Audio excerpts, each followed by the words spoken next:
Sticks in my jeans, bend them up in my garage. Sticks in my jeans, bend them up in my garage. Sticks in my jeans, bend them up in my garage. My pockets feel like rerun, your pockets feel like raw. Sticks in my jeans, bend them up in my garage. Sticks in my jeans, bend them up in my garage. Sticks in my jeans, bend them up in my garage. My pockets feel like rerun, your pockets. Hello everybody, this is Bobby93 MacBoy, and today I'm going to be talking to you guys about basically what's going on with Apple. Okay, so the first bit of news that I'm going to be sharing with you guys is today Apple released a new version of their iPod Shuffle. And their Shuffle is their miniature music player, has a built-in clip, and it's primarily used for people who don't have a lot of music and are just mostly like runners and don't want to carry around a bulky iPod, and they just want something slick and like super tiny that they can listen to their music with and like works well. And that's what their that's what Apple's iPod Shuffle was. And so today they released the new version of it. Here, I'll put up a picture for you guys. And this is their new iPod Shuffle. The new iPod Shuffle comes in two colors: titanium, silverish, and black. And it's really small. Both of them only have 4 gigabytes, which is an update to what they used to have. And so it holds 4 gigabytes, which is like 1,000 songs.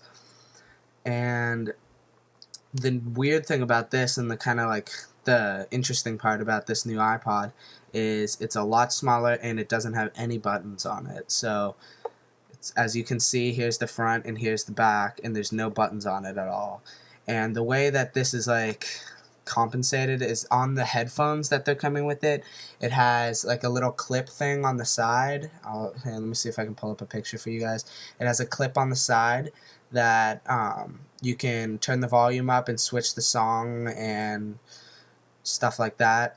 I haven't tried it out. It just came out today, but apparently it works. Like here, see this right here? This is the volume down, volume up, and then you can pause and double click for the next song and stuff like that. There's been some complaints by people because not everybody likes using the Apple standard headphones. So I mean, like, what if you lose them, or what if they break? Then how are you going to use your iPod? I don't know what Apple's policy is going to be about that, or if they'll replace them or just so on, and maybe third-party manufacturers will build compatible headphones that might actually be better than these ones. I'm not sure, but this is how the new iPod Shuffle will be controlled with the button on the headphones. And so there's that, and then it also has a new feature called VoiceOver. And VoiceOver is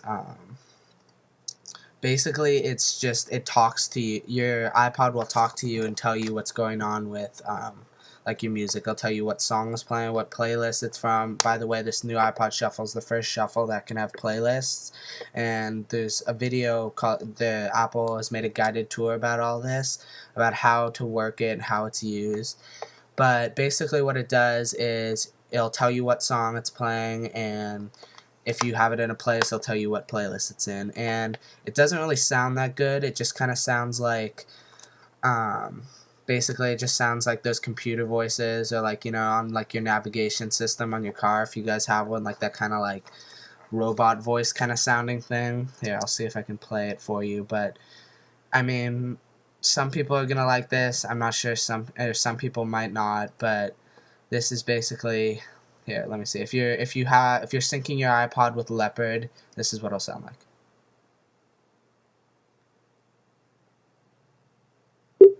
All songs, chill out mix, one hit wonders, rainy day music, running playlist, workout playlist.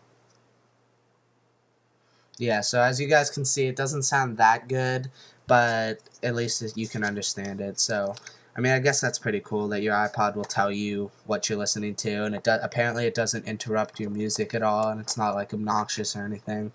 So that's good. Now, the second bit of news I want to talk to you guys about is iTunes 8. Now, Apple released the new version of iTunes today to go along with the Shuffle, because in the requirements for the new iPod Shuffle, it tells you that you need to have iTunes 8 to work with it.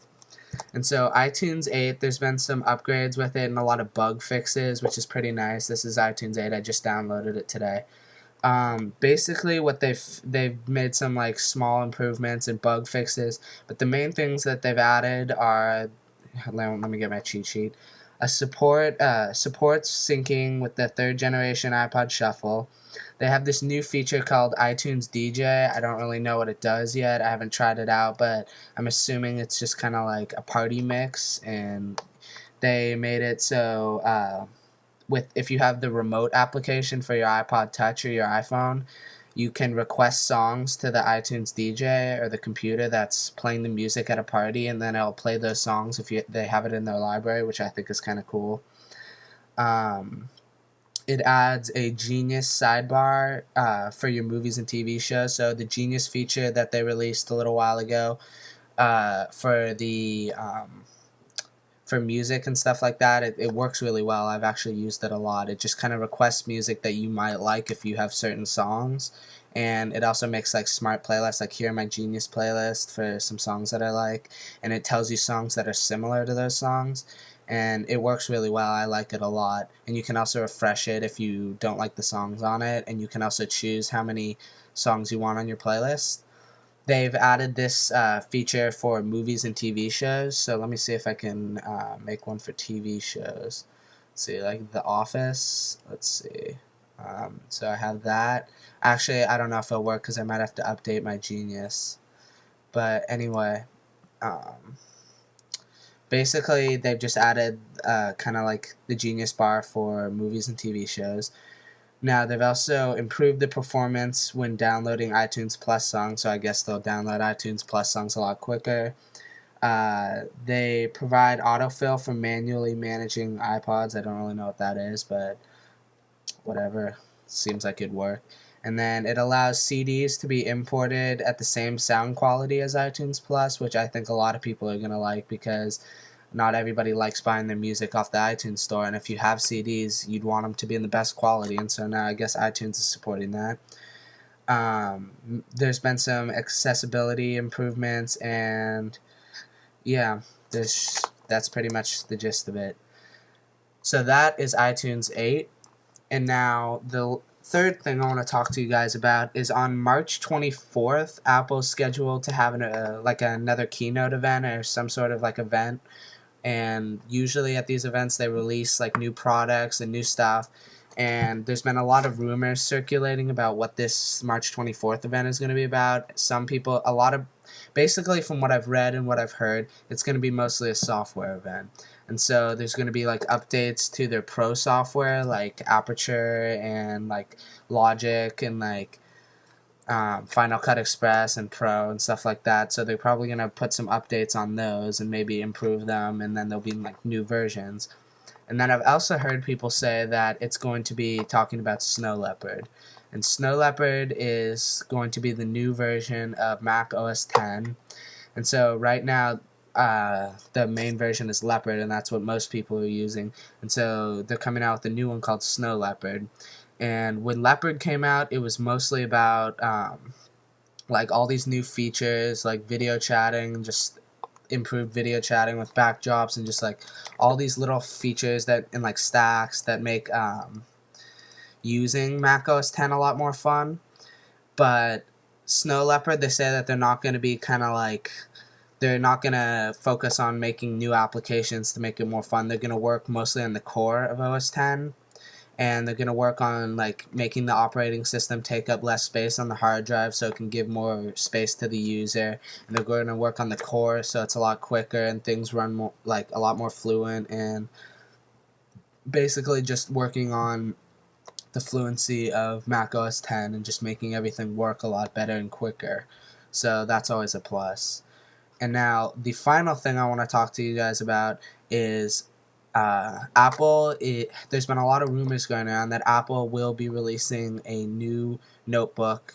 It's actually called the Netbook, and the basic rumor is that it's going to be a touchscreen Mac.